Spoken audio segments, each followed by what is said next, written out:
وضو یعنی اسلام میں پاکیزگی کا عمل چند بہت ہی بنیادی ستونوں پر قائم ہے۔ تو چلیں آج ان 4 لازمی اعمال کو سمجھتے ہیں جو اس کی اصل بنیاد ہیں۔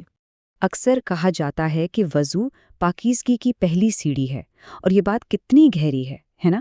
یہ صرف جسمانی صفائی کا نام نہیں ہے، بلکہ یہ تو عبادت سے پہلے ہمارے ذہن اور روح کو تیار کرنے کا ایک عمل ہے جو ہمیں اللہ کے حضور کھڑے ہونے کے لیے تیار کرتا ہے۔ تو وضو کے وہ کون سے 4 لازمی اعمال ہیں؟ آئیے ایک ایک کر کے ان کو سمجھتے ہیں، کیونکہ ان کے بغیر وضو مکمل ہی نہیں ہوتا۔ سب سے اہم بات یہ ہے کہ وضو کے فرض صرف 4 ہیں۔ جی ہاں، بس 4۔ یہ وہ بنیادی ستون ہے جن پر ایک درست وضو کی پوری عمارت قائم ہوتی ہے۔ تو یہ ہے وہ 4 فرض۔ پہلا، چہرہ دھونا۔ دوسرا، ہاتھوں کو کوہنیوں سمیت دھونا۔ تیسرا، سر کا مسح کرنا۔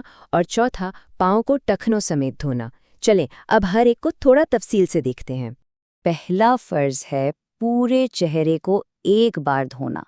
اس کا مطلب ہے پیشانی پر جہاں سے بال عموماً شروع ہوتے ہیں، وہاں سے لے کر ٹھوڑی کے نیچے تک، اور چوڑائی میں ایک کان سے دوسرے کان تک۔ اہم بات یہ ہے کہ جلد کا کوئی بھی حصہ خشک نہ رہ جائے۔ چہرے کے بعد دوسرا فرض ہے دونوں ہاتھوں کو دھونا، اور یہاں کہنیوں سمیت دھونا بہت اہم نکتہ ہے، یعنی کہنیوں کو بھی لازمی دھونا ہے۔ یہ اس عمل کی تکمیل کے لیے ضروری ہے۔ تیسرا فرض ہے سر کے چوتھائی حصے کا مسح کرنا۔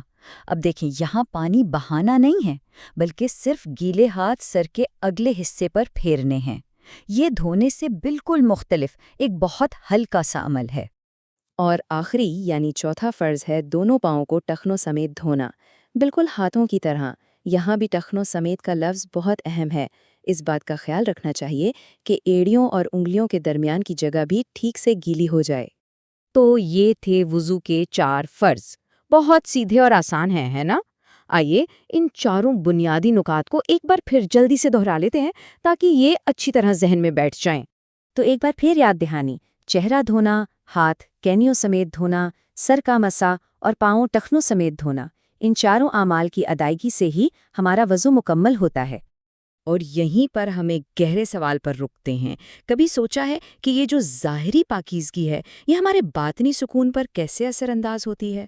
یہ تعلق صرف جسمانی عمل سے کہیں آگے ہماری روحانیت تک جاتا ہے۔ اس نقطے پر غور کرنے کے لیے وقت نکالیں۔ ہمارے ساتھ شامل ہونے کا بہت شکریہ۔